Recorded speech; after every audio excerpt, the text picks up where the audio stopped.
समझता नहीं है। शुरू में ही हम दे दिए, अब उसमें बहुत लोग पढ़ाता नहीं है। हम सोच रहे हैं कि नहीं भाई पढ़ाओ।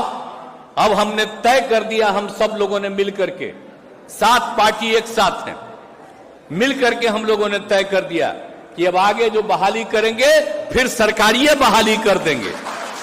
अब आपको मालूम है बहुत ज्यादा 2 लाख से भी बहुत ज्यादा बहाली होने वाली है और इसी साल सब करने वाले हैं। आज जितने लोग पहले से हैं उनको भी हम रहने देंगे, न रहने देंगे, उनकी भी आमदनी बढ़ाएंगे और कहेंगे कि भाई आप खूब पढ़ाइए। और उसके अलावे जितने लोग आएंगे वो तो और सरकारी सेवा में होंगे, पहले वाले का सरकारी सेवा नहीं।